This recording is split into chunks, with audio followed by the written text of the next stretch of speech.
Baik. Selamat siang semuanya. Assalamualaikum warahmatullahi wabarakatuh. Waalaikumsalam warahmatullahi wabarakatuh. Ya, baik. Terima kasih kepada para hadirin di acara webinar pendekatan nutrisi ternak untuk meningkatkan daya tahan tubuh babi terhadap ASF. Pada siang hari ini, perkenalkan kami dari tim Venansa, yaitu kami adalah perusahaan manufaktur dan distribusi di bidang animal nutrition and animal health di Indonesia. Pada siang kali ini, alhamdulillah kami di sini mengadakan kegiatan bersama dengan partner kami yaitu Profimi, sebuah perusahaan feed additive asal Eropa, di mana di sini kami juga bekerja sama dengan beberapa speaker, 2 orang speaker yang sangat kompeten di bidang industri ternak babi, yaitu yang pertama adalah Dr. Insinyur Saulan Sinaga. Beliau adalah seorang akademisi dan juga adalah seorang praktisi di industri ternak babi di Indonesia. Beliau juga adalah ketua AMI atau Asosiasi Monogastrik Indonesia. Dan telah gabung juga bersama kami Dr. Pui Wahlai. Jadi beliau ini adalah technical lead dari Profimi. Beliau di sini akan juga menyampaikan bagaimana potret tentang ASF di negara-negara lain, dan juga beliau akan memberikan sedikit sharing bagaimana salah satu cara atau pendekatan kita dalam menangani problem ASF ini. Seperti kita ketahui bahwa ASF sendiri di Indonesia sampai saat ini telah menjadi salah satu topik yang cukup hangat diperbincangkan di industri peternakan di Indonesia. Kita tahu bahwa ASF sebenarnya sudah mulai kedengaran di luar negeri itu dari sebelum masuk Indonesia, mungkin sekitar tahun 2019 awal. Namun akhirnya pada Desember 2019 atau 2019 akhirnya Indonesia bobol juga, akhirnya masuk juga ASF ke Indonesia, dan sampai saat ini menurut obrolan dari diskusi teman-teman di lapangan bahwa ASF sudah mulai masuk ke beberapa lokasi wilayah di Indonesia, termasuk di Pulau Jawa ya. Nah, kita tahu sendiri bahwa ASF ini adalah penyakit yang disebabkan oleh virus famili Asfaviridae. Dan ASF sendiri ini adalah salah satu penyakit penting yang masuk dalam list penyakit penting oleh OIE atau World Animal Health Organization.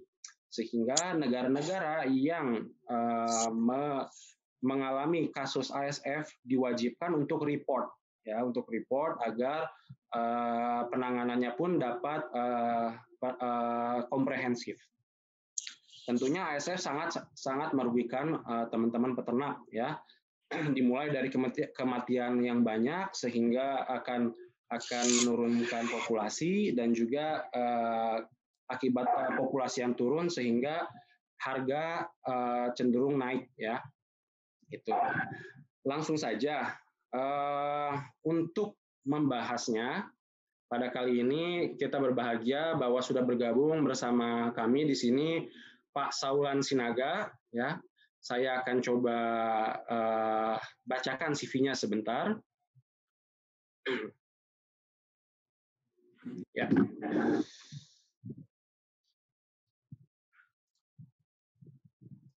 Oke. Ya, teman-teman di sini, bapak-bapak, ibu-ibu sekalian, terima kasih. Saya akan sedikit membacakan kurikulum vitae dari pembicara kita yang sudah hadir bersama kita, yaitu adalah Bapak Dr. Saulan Sinaga, SPT MSI. Beliau lahir di Medan pada tanggal 25 Januari 1969 dan beliau saat ini menjadi pengajar ya, staf pengajar di Universitas Padjadjaran, dan beliau tinggal di Bandung. Ini untuk kontaknya, mungkin nanti apabila ada ya teman-teman yang ingin menghubungi beliau melalui email bisa saulan.sinaga@unpad.ac.id atau saulansinaga@gmail.com.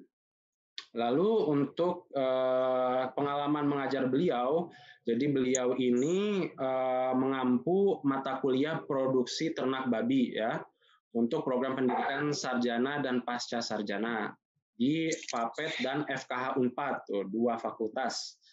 Lalu juga mengajar mata kuliah Satwa Harapan untuk sarjana dan pasca sarjana di FAPET Unpad.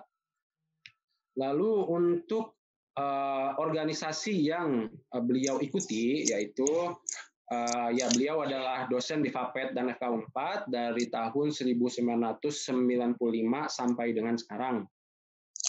Dan beliau dari tahun 2015 sampai dengan sekarang juga menjadi ketua umum di AMI atau Asosiasi Monogastrik Indonesia. Lalu beliau juga adalah Dewan Pakar ASOHI di bidang babi dari tahun 2015 sampai dengan sekarang. Dan juga menjadi Komisi Bibit dan Pendamping UPT pada tahun 2018 sampai tahun 2021. Jadi saya kira ini memang Pak Saulan ini adalah sosok yang sangat kompeten untuk di bidang industri ternak babi dan berbahagia kita di sini bisa sharing bersama beliau. Nanti beliau akan menyampaikan pandangan beliau tentang bagaimana potret ASF di Indonesia, bagaimana problem-problem yang akan dihadapi saat ini dan di masa depan setelah ASF ini, lalu bagaimana cara atau pendekatan yang bisa kita lakukan untuk masalah restocking dan juga masalah penanganan ASF ini. Untuk mempersingkat waktu, setelah hadir bersama kita Pak Saulan. Halo Pak Saulan. Halo, selamat siang. Selamat siang. Iya, Pak Saulan, sudah saya bacakan tadi CV-nya Pak Saulan. Sudah siap Pak untuk presentasinya Pak? Oke, siap. Aku izin minta share ya. Silahkan Pak, silahkan. Ya, terima kasih tadi pada kawan-kawan. Ya, hari ini kita memang bercerita tentang bagaimana pendekatan. Artinya, memang ASF ini suatu hal yang unik, bahwa dalam seminar-seminar yang lain kita banyak berbicara tentang biosecurity. Ya, karena itulah satu-satunya yang harus kita lakukan. Karena vaksin belum ada, obatnya juga belum ada. Nah, tapi satu sisi kita harus mencoba bagaimana pendekatan dari berdasarkan kekayaan alam kita yang ada di Indonesia ini. Kita nggak bisa pungkiri bahwa Indonesia punya kemampuan untuk menahan dirinya untuk mencukupkan kebutuhan protein hewaninya. Salah satunya itu adalah dari ternak babi. Nah, saya berharap juga ada beberapa pemikiran, ya, kondisi saat ini ASF itu sedang, dulu Indonesia belum begitu, masih malu-malu kucing ya, mendeklar kita kena ASF. Ya, hampir 6 bulan itu. Sejak Desember 2019 itu baru kira-kira bulan Juni ya, kalau nggak salah kita deklar bahwa kita kena ASF. Mungkin karena keterlambatan inilah makanya ASF ini lebih cepat menyebar kemana-mana. Nah, kalau kita lihat peta saat ini yang dari FAO, bahwa ASF ini sudah sedang menggila itu di Sumatera, Jawa, sampai NTT. Ya, masih terjadi sampai bulan Februari ini. Masih terjadi. Dan di Filipina, yang paling aku takutkan adalah di Papua Nugini. Nah, kalau kita lihat peta Indonesia ini, pulau yang bebas ASF, ya, itu hanya Kalimantan, Sulawesi, dan Papua. Nah, kalau kita lihat petanya, ketika Dili itu kena, ya, ketika Gili kena, tidak lama kemudian Timor Leste, tidak lama kemudian itu Timur NTT kena. Padahal kita tahu bahwa di sana ada 2,5 juta populasi babi di sana. Dan itu 90% adalah rakyat. Nah, ini juga perlu ketegasan dan kebersamaan pihak pemerintah maupun masyarakat peternak. Ini harus bordernya Papua ini harus kita jaga. Jangan sampai babi yang kena ASF itu masuk ke Papua, padahal Papua ini merupakan ternak babi itu salah satu primadona daripada masyarakatnya dibanding sapi atau ayam. Nah, Filipina pun demikian. Nah, Malaysia terakhir dikatakan Sabah kena. Nah, ini pun waspada terhadap Kalimantan ya. Jangan sampai babi itu masuk ke Kalimantan. Itulah informasi terakhir. Nah, kalau kita lihat data populasi babi bila kena ASF itu tidak kurang dari 60% akan habis. Bahkan ada yang 80%. Ya, habis. Kalau Bali katakan ya, kalau di Tabanan Bali itu tinggal 10% lagi katanya, kata anggota kita yang di sana. 20%. Jawa juga kali tinggal 20% lagi. Nah, kalau kita melihat dari populasi babi menurut BPS 2018 itu sekitar 8 juta ekor. Tapi saya bisa prediksi untuk saat ini dengan kantong-kantong babi yang terbesar ke sapi itu adalah NTT, kedua Sumatera Utara, Bali. Itu bisa menggerus babi kita itu, ternak babi kita itu sekitar 3 juta ekor. Ya. Jadi dari 10 provinsi, urutan pertama sampai dengan ke-10 yang terbanyak babi adalah di urutan ini. Dan ASF kita tahu, kita udah kena NTT, Sumut, Bali, dan Jawa. Kalau Jawa, hampir semua Jawa lah, Jawa Barat, Sumatera juga udah hampir semua kena. Nah, dari 3 juta ekor ini, kira-kira habis populasi babi kita, ini ada kemungkinan mengakibatkan harga babi melonjak cukup tinggi. Dan melonjak cukup tinggi itu bisa mendekati naik sampai 100%. Ini kalau sampai bulan 12 ini rata-rata harga babi itu sudah 40. Rata-rata nasional. Sekarang kalau kita lihat di Jawa sendiri itu harga babi 65.000 timbang hidup. Iran juga 70, bahkan Nias 90.000 timbang hidup. Artinya, suplai demand babi ini terganggu. Permintaan sampai dia tetap untuk ditolong sama PSBB, ya, yang biasanya harga babi itu 30 sampai 35 timbang hidup, sekarang udah mendekati 60 sampai 90.000 timbang hidup, kecuali di daerah-daerah yang belum kena. Ya. Nah, ini kita harus pikirkan bahwa Cina kenapa berhenti ASF di sana? Karena mereka berpikir bahwa mereka menggunakan semua teknologi karena harga babi yang 3 kali lipat atau 2 kali lipat, dia akan gambling.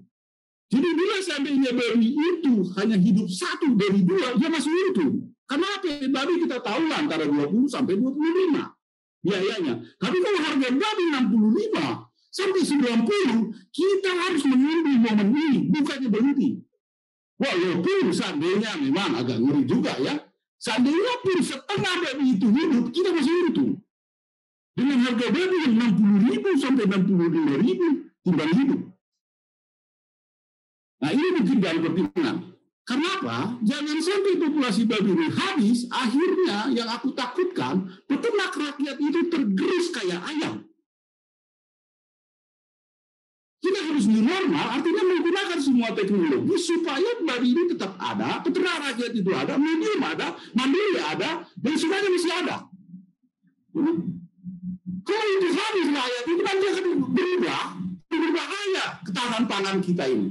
Akan hancur seperti harga ayam. Kita tahu lah ya, karena 80% itu sudah dipegang oleh kapital.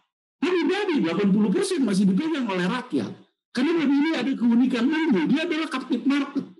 Dia mempunyai sistem pembibitan sendiri, pembesaran sendiri, enggak seperti ayam, saya harus beli DOC. Kalau babi, beli sekali udah bisa bikin DOC sendiri, udah bisa bikin bibit sendiri. Nah inilah yang harus bangkit di pulau-pulau ini. Dengan cara yang baru, dengan model yang baru, dengan peternak yang baru. Nah, kita lihat, populasi babi yang 3 juta ekor ini habis, Ini pernah terjadi ketika penyakit kolera tahun 95. Jadi populasi babi juga sekitar habis 3 juta ekor. Sampai diketemukan vaksin, itu membutuhkan waktu 3 tahun untuk memulihkannya. Di sini pun turbulensi. Harga babi yang tidak laku menjadi sangat laku dan menjadi mahal sekali. Nah, inilah momen yang harus kita ambil. Bagaimana kita merubah perilaku, merubah cara beternak, inilah momen harga yang sangat menarik. Makanya Cina kenapa beli? Karena mereka langsung melihara, karena harga yang mengerikan. 30% pun seandainya dia nggak hidup, mati, dia masih untung. Nah, yang kedua, kita harus amati juga penurunan populasi ini membunuh 80% peternak babi rakyat, 60% industri pada zona yang kena. Meningkatkan harga babi 80-100%. Ya, peningkatan anggaran desinfektan 75%. Ini booster 25%. Belum ada vaksin. Mudah-mudahan ini vaksin dan kita usahakan. Asosiasi Monogastrik ini memang sudah berdiri kira-kira 10 tahun lalu. Nah, mudah-mudahan kita akan mendorong pemerintah untuk mengadakan vaksin seperti corona pada babi ini. Tapi tetap kita harus mengandalkan bahwa cara beternak kita harus berubah.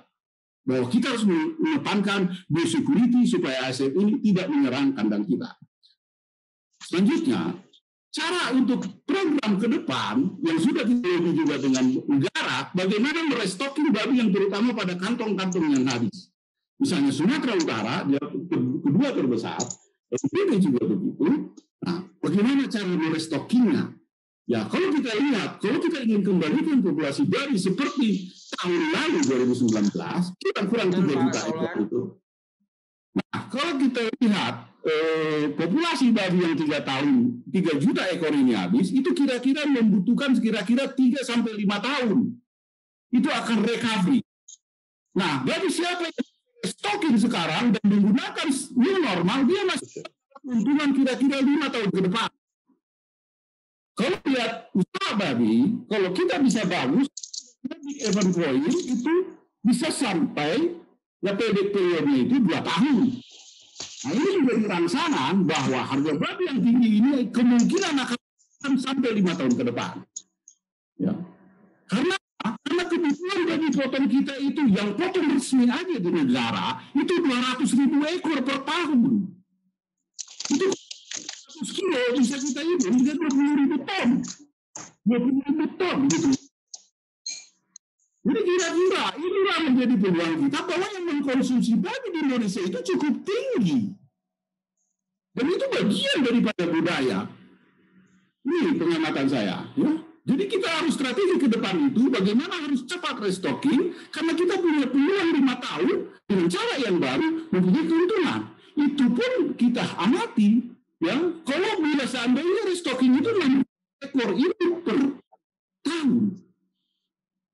Ya kalau kita lihat dari mana kita mencari bibitnya, harus mulailah kita mencari bibit dari babi-babi yang tidak kena ASF. Ya.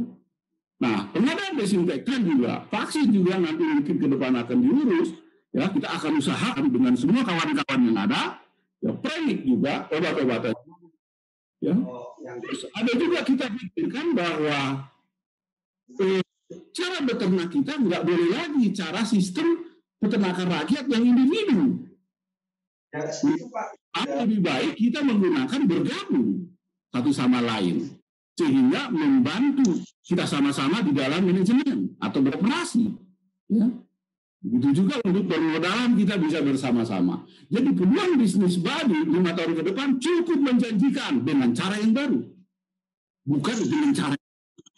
Okay.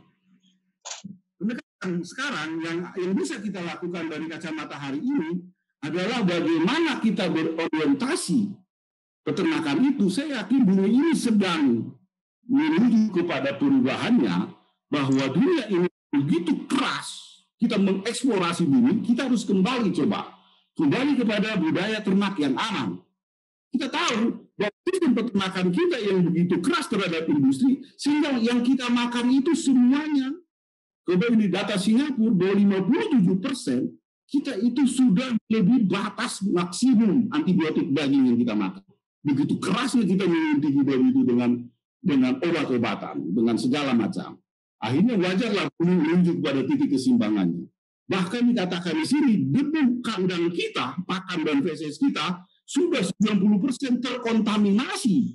Akhirnya apa yang terjadi? Penyakit-penyakit yang tidak bisa terobati lagi oleh obat-obatan. Mungkin resistensi antibiotik. Nah, kalau kita lihat 3 antibiotik yang besar ini, oxytetrastreptomycin dan sulfametazol, ini sangat resisten, hampir di atas mendekati 50-70%.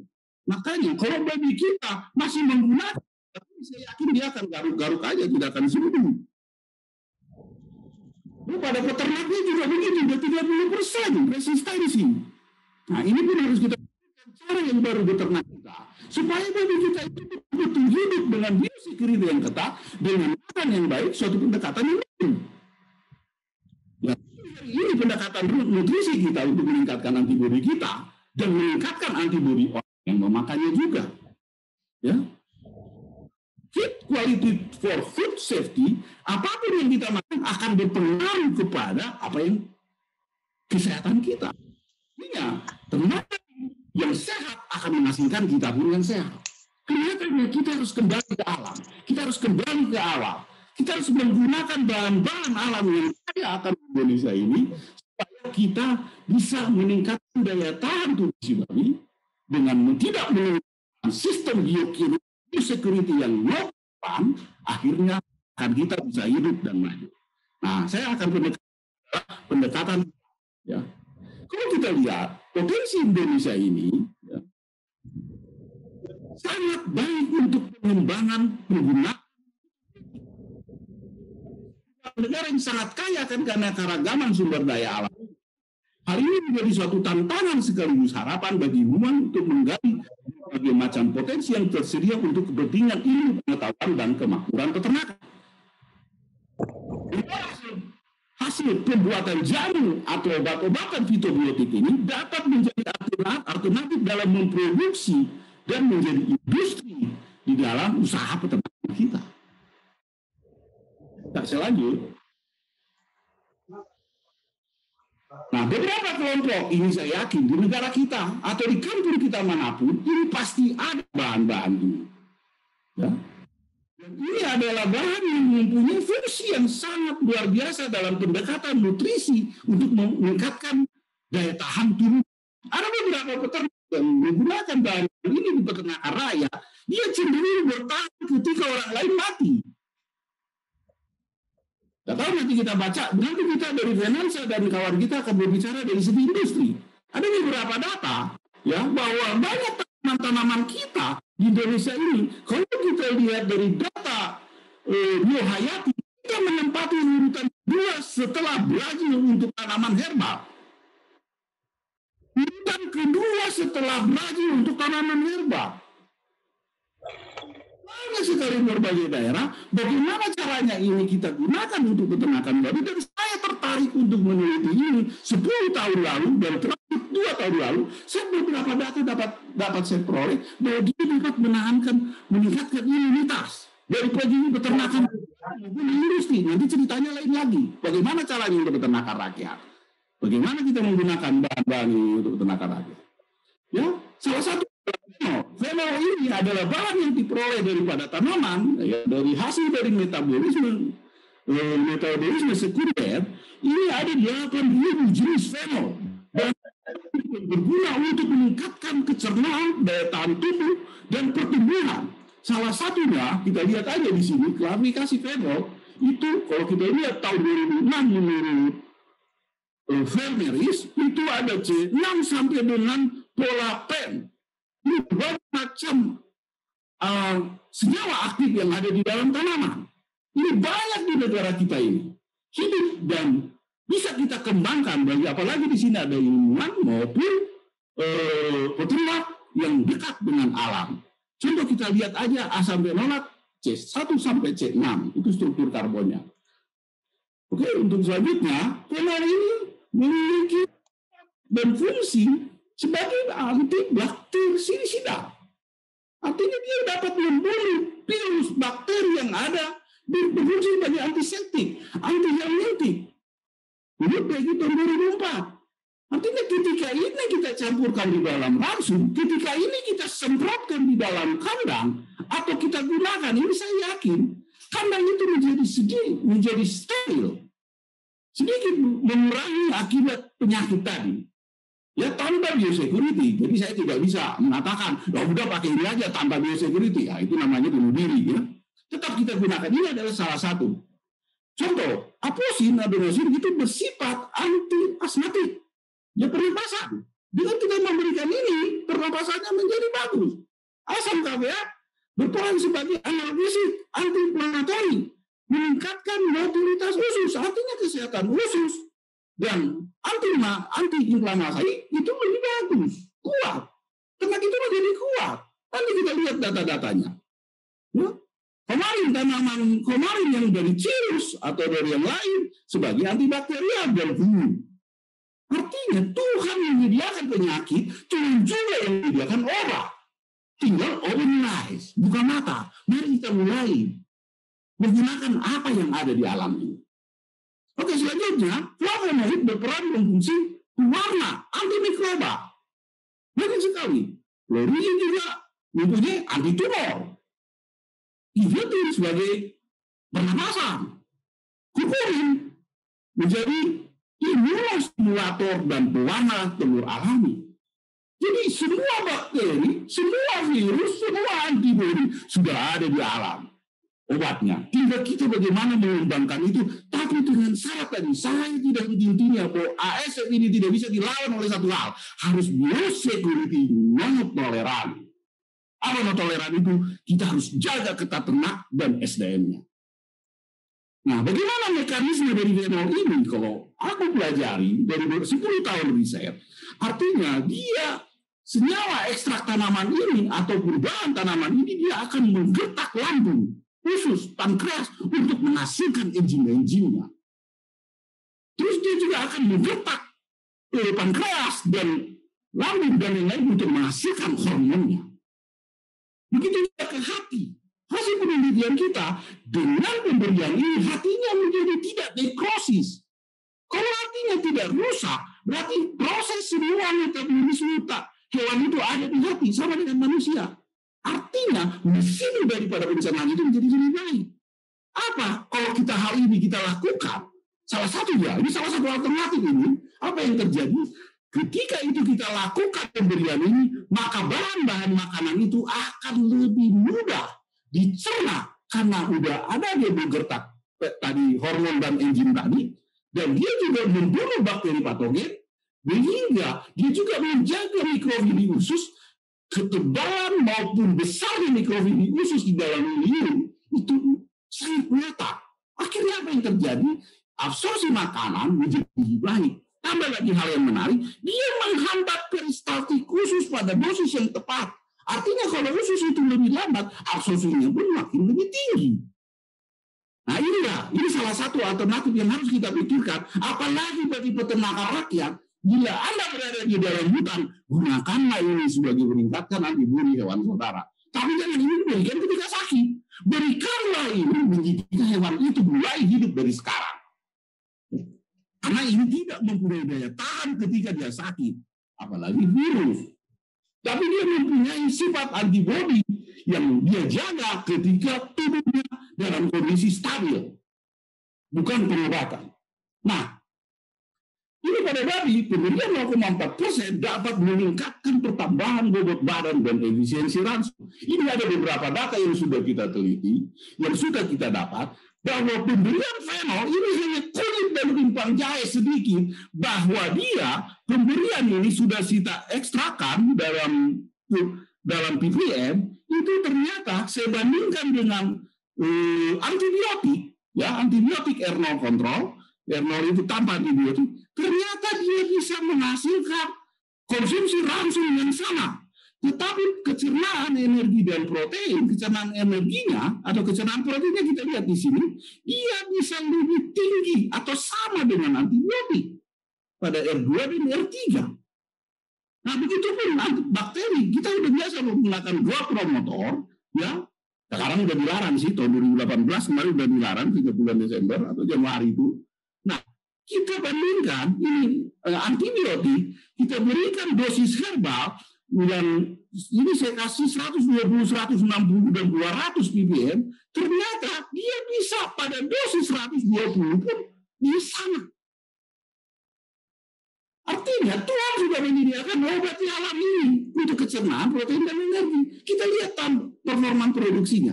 Konsumsi racun tetap, ini kita lihat bahwa antibiotik itu dan pemberian fenol tadi, kita lihat bahwa pertambahan bobot badan 634 gram penggunaan growth promotor sintetik, dia hampir 678 gram. 643 gram PDH-nya, konsumsi sama.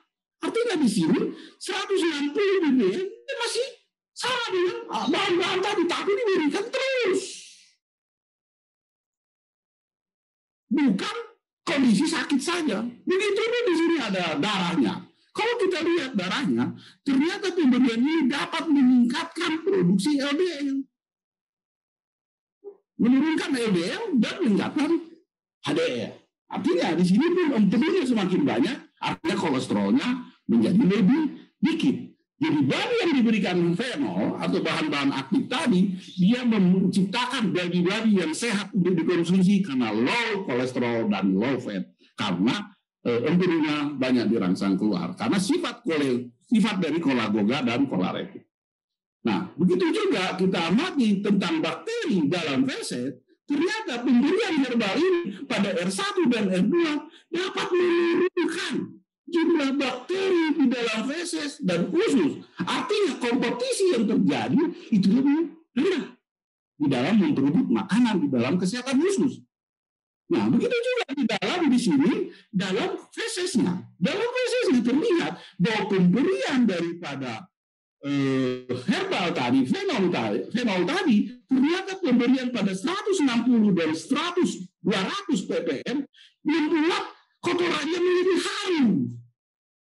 Kita lihat sendiri, kandang yang saya coba penggunaan ini, fenol ini, bahan-bahan herbal tadi, kandangnya tidak menjadi kayak kandang babi, seperti pabrik jamu. Nah, ini juga tantangan ke depan untuk kita. Untuk para peternak kecil maupun besar. Jadi ada begitu.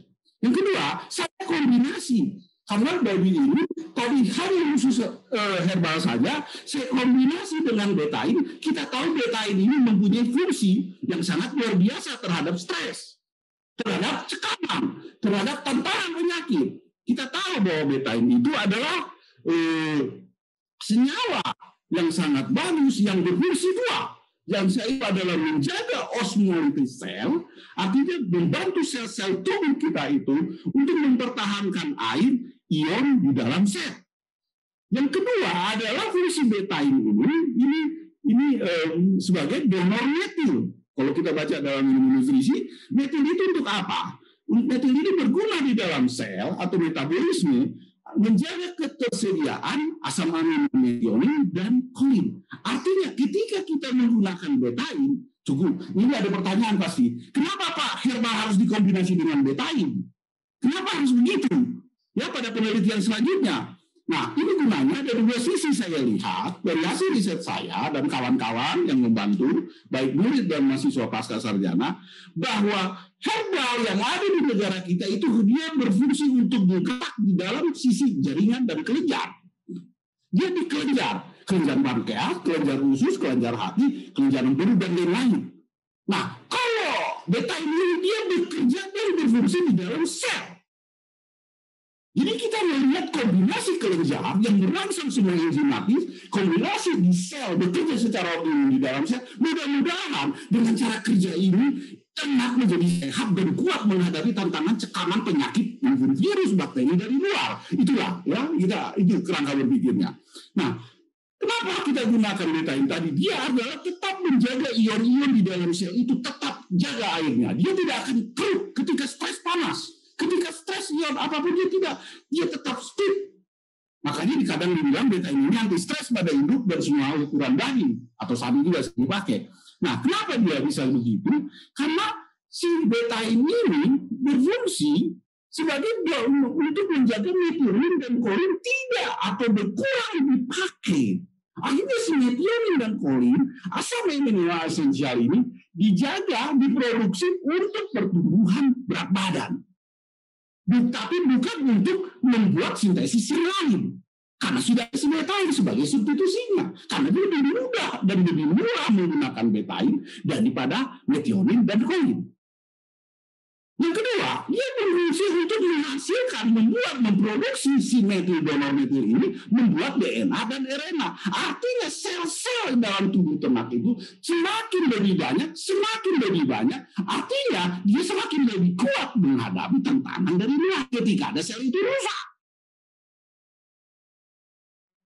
Tadi kita artinya gini, jadi dua sisi yang bekerja. Ya, tadi sisi herbal dan sisi betain. Ya, hasil riset saya, jadi yang ketiga lagi bahwa dia mensintesis protein dari jaringan yang rusak. Jadi jaringan yang rusak diperbaiki. Dia buat juga protein. Apakah nanti akibatnya bahwa kombinasi tadi dia menghasilkan enzim, menghasilkan sintesa protein di dalam sel, kita akan pertumbuhannya akan lebih bagus, gitu ya, dengan kembali ke alam. Nah, dia juga mempunyai meningkatkan imunitas dan mendetoksi penyakit yang masuk di dalam tubuh kita. Ini banyak sekali. Kalau Bapak Ibu bongkar ini di dalam buku-buku atau jurnal-jurnal, mungkin Anda akan kagum tentang ini. Tapi bagaimana mengkombinasi ini? Yang kelima adalah mensintesis adrenalin, karena itu kreatin. Ini kita tahu bahan-bahan yang sangat diperlukan untuk anti-stres. Karnitin dan kreatin ini adalah salah satu bahan untuk meningkatkan kualitas daging. Dengan adanya karnitin kreatin, back fat kita atau lemak punggung kita akan lebih kecil. Artinya kualitas daging kita akan lebih baik dengan syarat alami tadi. Nah, anti-stres dan antioksidan. Nah, dari kombinasi ini diperolehlah hasil performa babi demikian. Bahwa pertumbuhan babi yang dikombinasi dengan kurkumin atau herbal tadi dengan diberikan terus tapi diberikan dosis betain, terjadi peningkatan berat badan pada R2 0,50 sampai 1%, ya 0,1% itu terjadi pada R2, perbaikan terhadap berat kasar, konsentrasi kasar, tebal lemak punggung, lain area dan pertambahan berat badan. Terjadi perbaikan karena kita tahu tadi bahwa dia bekerja secara simultan dan bersama-sama sinergis. Nah, kalau kita amati dengan pencernaan proteinnya juga terjadi bahwa kombinasi ini dapat meningkatkan pada R0 tanpa betain, dapat terjadi dengan pemberian betain yang semakin meningkat dan herbal yang berjalan di sini ada. Ternyata kita lihat bahwa kecernaan protein dia, lemak energi dia, serat kasarnya terjadi peningkatan. Semakin tinggi betain, tambatan herbal tadi terjadi peningkatan yang luar biasa terhadap kecernaan protein, lemak energi dan serat kasar. Nah, kita lihat juga di sini kecernaan proteinnya terjadi peningkatan. Kalau kelebihan dia turun pada R3. Makanya ada dosis ini. Ya, kecernaan energinya pun, kecernaan lemaknya pun demikian. Terjadi peningkatan pada dosis yang lebih banyak, dia akan turun. Ya. Nah, energi pun membentuk pola yang sama terhadap itu. Oke, saya lanjut. Wah, waktunya udah semakin mepet. Ya. Nah, pilih usus, begitu pun pilih usus, ternyata herbal ini dikombinasi dengan betain dapat memperbaiki tight junction. Tight junction itu adalah mikrofili yang ada di dalam usus itu, ada antar selnya itu, ada namanya semennya itu, ternyata fili ususnya semakin kuat. Bila fili usus semakin kuat, disitulah pertahanan yang semakin baik. Kita tahu bahwa ketahanan itu, kecernaan itu sangat dipengaruhi oleh usus. Nah, inilah sebetulnya yang kita lihat bahwa fili usus yang tidak diberikan, dia cenderung menurun. Beda dengan yang kompak pada R2. Pada 1, R2, dan R3 terjadi kekompakan histologi fili usus. Hasilnya bahwa pemberian fenol dengan dosis 0,15 dapat memperbaiki fili usus dan kecernaan makanan. Tambah fenol tambah 0,1 betain dapat meningkatkan efisiensi protein dan performa babi. Nah, bagaimana dengan ini? Peternakan kita yang kita lihat di kampung-kampung di Medan, di Kupang, di NTT, di Bali juga ada. Ya, mungkin di Bali tidak seburuk ini, apalagi di Papua. Ya, bagaimana kondisi peternakan begini?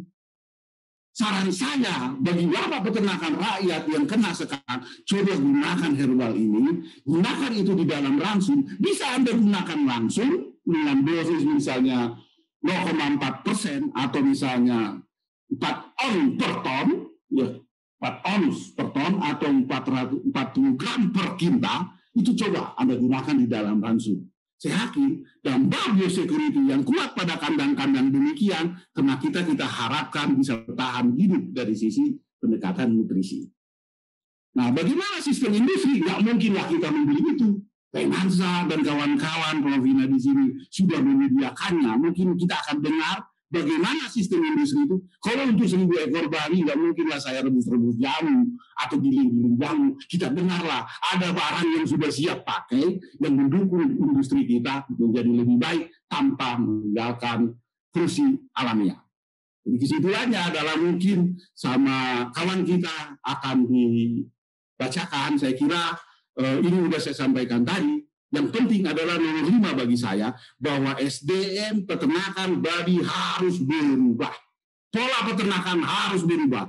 Inilah yang kawan-kawan harapkan, dan saya harapkan dari AMI juga, kita harus melatih kira-kira 1.500 orang per tahun di era new normal pig farming ini, supaya pola kerja, pola beternak, pola budidaya harus berubah. Karena virus ini menjadi sahabat kita kemungkinan ke depan. Nggak bisa kita tinggalkan ini. Sama seperti corona. Ya, paling pola gaya kita harus berubah.